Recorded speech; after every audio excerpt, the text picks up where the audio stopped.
Você sabia que existe o teste do olhinho? Que várias doenças a gente pode estar prevenindo, prestando um pouquinho mais de atenção nos sintomas? Eu converso hoje com o Dr. Armando e doutora Rosiane, do Hospital de Olhos de Blumenau. Eu converso hoje com a doutora Rosiane, que é oftalmologista com especialidade na pediatria. Doutora Rosiane, eu queria saber da doutora em que momento que é feito o teste do olhinho no bebê e de que forma que é feito. Lili, a avaliação oftalmológica do bebê começa ao nascer. Então, logo ao nascimento, é importante que o papai e a mamãe verifiquem se o teste do olhinho foi feito. Para nós ele tem um nome diferente, é o teste de Bruckner, mas é feito através da incidência de luz com uma lanterna simples ou um pequeno oftalmoscópio, o pediatra sabe qual é esse aparelhinho, e através da incidência de luz no olhinho nós vamos observar o reflexo no olho, que deve ser um reflexo alaranjado, vivo, avermelhado nos dois olhinhos de forma semelhante. Qualquer alteração nesse teste já é para o pediatra ligar o alerta e mandar esse bebê para avaliação oftalmológica. Pode haver algum desvio do olho ou algum impedimento à chegada da luz na retina, como uma catarata, um tumor. Eu queria saber se esse teste ele é obrigatório por lei. Se toda maternidade tem obrigação em fazer. Sim, independente da maternidade em que a gestante vá ter o seu neném, esse teste é um teste obrigatório. Por isso que o papai, a mamãe, a família toda deve ficar de olho se o teste foi feito. Doutora, quando que se deve levar a criança pela primeira vez ao oftalmologista? O oftalmopediatra, no caso, né? Porque Sim. Ele ainda é criança, né? É importante que leve no especialista em oftalmologia pediátrica, porque nós temos toda uma abordagem diferente da abordagem do adulto e da criança maior. Então, fora o primeiro contato da criança com o exame ocular, que é o teste do olhinho, deve ser feito ainda na maternidade, a criança deve ser vista pela primeira vez ainda no primeiro ano de vida. Então, de acordo com as diretrizes da Sociedade Brasileira de Oftalmologia Pediátrica e da Academia Americana de Medicina, nós devemos ver os bebês a cada 6 meses durante os 2 primeiros anos de idade e, subsequente, fazer uma revisão anual. E nessa era digital, como é que fica a visão das crianças? Pois é um pouquinho complicado porque às vezes as famílias deixam com que as crianças usem os tablets, né, os celulares, sem supervisão. E isso pode ser danoso para a visão das crianças, né? Nós aqui estamos falando de danos ao olho, mas existem vários tipos de danos, de várias naturezas. Conforme também as pesquisas científicas mais modernas na área da oftalmologia pediátrica, nós observamos que a criança dos 0 aos 3 anos não deveria ser exposta a nenhuma tela. O olhinho ainda está numa fase muito preciosa de formação, esse estímulo inadequado de forma ou num horário inadequado pode fazer mal, a não ser que seja um uso muito eventual. Dos 3 aos 5 anos, 1 horinha por dia e daí em diante, para o desespero de muitos jogadores aí, 2 horinhas por dia. 2 horas por dia? 2 horinhas por dia. Adolescentes? Também. No máximo 2 horas? No máximo 2 horas por dia. Isso, e o ideal seria que distância? Tem uma distância para não atrapalhar a visão? Sim, eu costumo ensinar para as crianças no consultório que a gente pode fazer 2 palmozinhos na frente do nariz. A gente já cai ali nos 30 centímetros, 25 centímetros, para a criança já tá bom. Mas vamos colocar aí uma régua de 30 centímetros. Né?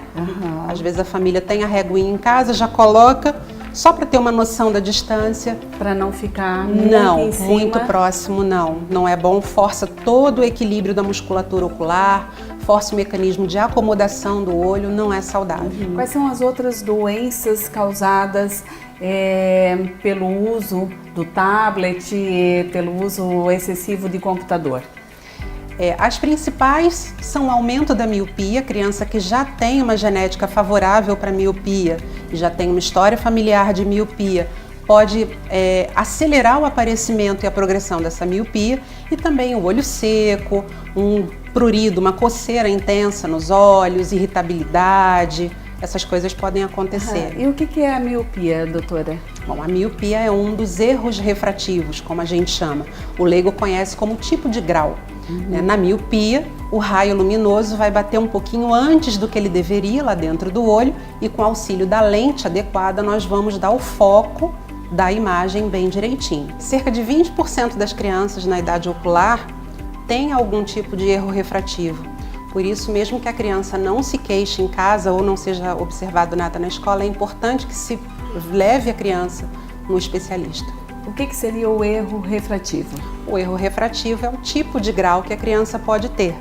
Eles são miopia, ou hipermetropia, ou astigmatismo. Esses graus podem se combinar de uma certa forma e através do exame adequado é que nós vamos prescrever a lente adequada para a criança para que essa imagem seja formada adequadamente. Quais os sintomas que a gente pode estar observando nessa criança para que ela não tenha uma doença no futuro? Nós devemos observar se essa criança apresenta alguma queixa, tanto em casa como na escola, se aproxima muito dos objetos, coça muito os olhos muito irritados, mas lembrando que às vezes as crianças não se queixam.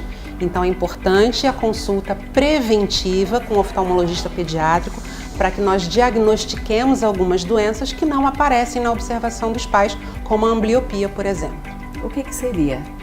A ambliopia é a falta de estímulo adequado a um ou aos dois olhos, fazendo com que a visão da criança não desenvolva. E às vezes isso é imperceptível aos olhos do responsável e nós aqui no consultório vamos detectar e tratar. De que forma, doutora? Pode ser com óculos, pode ser com tratamento com oclusor, que o leigo conhece como tampão, ou a combinação dos dois. Mas isso é importante que seja antes dos 6 anos de idade, onde o sistema visual ainda tem uma plasticidade onde a gente pode trabalhar. Eu vou depois seguir essa entrevista com o Dr. Armando e a gente vai falar sobre estrabismo. Mas antes, doutora Rosiane, eu queria que a senhora deixasse uma dica para os pais que estão nos assistindo para que cuidem um pouquinho mais da saúde ocular, é assim que eu poderia dizer, dos seus filhos? Sim. Nós vamos nos lembrar que a visão é o sentido mais importante do corpo humano. Ele é responsável por 80% do nosso aprendizado. E algumas coisas que na infância nós podemos diagnosticar e tratar com êxito, na idade adulta isso já não é mais possível. Então observem seus filhos, levem seus filhos ao médico. Do mesmo jeito que nós temos todo o cuidado com outras áreas do corpo, temos também que ter esse cuidado com a visão. É como se fosse uma carteirinha de vacinação. Exatamente. Que a doutora me falou. Exatamente. Né? Que tem que levar ali todos os meses para tomar a segunda dose, a terceira dose daquela vacina. Assim também é uma consulta ao oftalmologista. Isso. Marquem um períodozinho do ano e sempre levem as crianças para que nós possamos vê-las, né?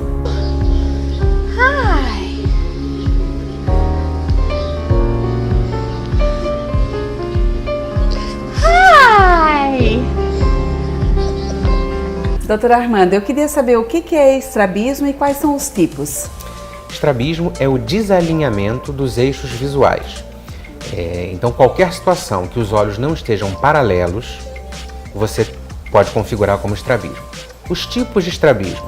Os olhos podem estar desalinhados para fora dos eixos visuais, para dentro, ou para cima, ou para baixo. Isso já dá para se perceber já desde criança, desde bebê? Alguns tipos de estrabismo, sim. Outros, não. Que podem aparecer depois com que idade? Tem um tipo muito particular de estrabismo que ele está acompanhado de alta hipermetropia que se manifesta por volta dos 3 anos de idade. E é súbita. Os pais ficam bastante preocupados. Meu filho era normal e de repente geralmente está acompanhado de um alto grau de hipermetropia. O estrabismo, ele tem uma causa? Alguns estrabismos a gente consegue determinar a causa de forma muito direta. Esse que eu acabei de falar, o estrabismo que acontece por volta dos 3 anos de idade, chama esotropia acomodativa. A causa desse tipo de estrabismo geralmente é um alto grau de hipermetropia. Mas tem crianças que já nascem estrábicas, que é o estrabismo congênito, e não está acompanhado de um alto grau.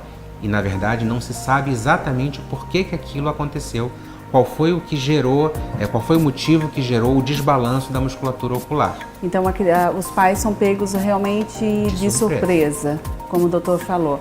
E o que seria o pseudoestrabismo? O pseudoestrabismo é o falso estrabismo.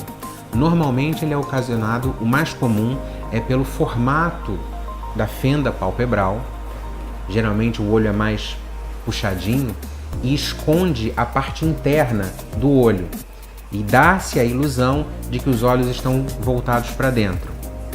Mas, mais uma vez, só o oftalmopediatra, só o especialista em estrabismo é que vai poder diferenciar um pseudoestrabismo, que na maioria das vezes não requer tratamento nenhum, de um estrabismo verdadeiro, que tem que ser corrigido, tem que ser tratado. Em que momento, doutor, é recomendado fazer essa cirurgia? Bom, cada tipo de estrabismo vai ter um tempo de tratamento diferente. O principal da nossa área é preservar a visão. Então, antes de corrigir o alinhamento dos olhos, a gente tem que se assegurar de que os olhos vão estar se desenvolvendo juntos e adequadamente para evitar um problema chamado ambliopia. Uma vez que a ambliopia tenha sido debelada ou evitada, muitas vezes a cirurgia pode acontecer no melhor momento para aquela família, numas férias escolares, num recesso qualquer, quando a criança já estiver maior. Tá? São poucos os casos que a gente tem que operar de forma precoce. Quer dizer, só o acompanhamento de cada caso específico vai determinar o melhor momento de cirurgia. O que é a ambliopia? É isso? Ambliopia, isso. Ambliopia, falei certo. Falou. A ambliopia é quando o olho, a visão, melhor dizendo, não se desenvolve por falta de estímulo visual. Então, um olho estrábico, um olho com catarata congênita, um olho com ptose palpebral, aquele olho não vai estar sendo adequadamente estimulado e a visão correspondente àquele olho não está sendo processada. Catarata pode dar em crianças também? Catarata congênita pode dar. Mesmo? E a gente detecta no teste do olhinho. O estrabismo, ele mexe um pouquinho com a autoestima das pessoas, né? Então eu queria que o doutor deixasse uma dica para as pessoas que têm esse problema, né, e que gostariam de fazer essa correção. A gente sabe que o rosto é nosso cartão de visitas, é uma boa apresentação, é interessante, e isso mexe muito com a autoestima. Então, o estrabismo, a maior parte dos casos, você pode ter uma melhora significativa através de uma cirurgia, através de algum tipo de correção, e a gente precisa avaliar isso. Às vezes, uma criança na escola vai ser chamada de vesgo ou vai ser chamada a atenção, e isso pode mexer com a criança. Então, tragam seus filhos para uma avaliação. Adultos também, a gente pode melhorar, a maioria dos casos, o alinhamento e dar uma outra qualidade de vida para o paciente. Então essa é a dica do Dr. Armando e da doutora Rosiane, aqui do Hospital de Olhos de Blumenau, que além deles, conta ainda com uma equipe de 17 profissionais prontos para te atender.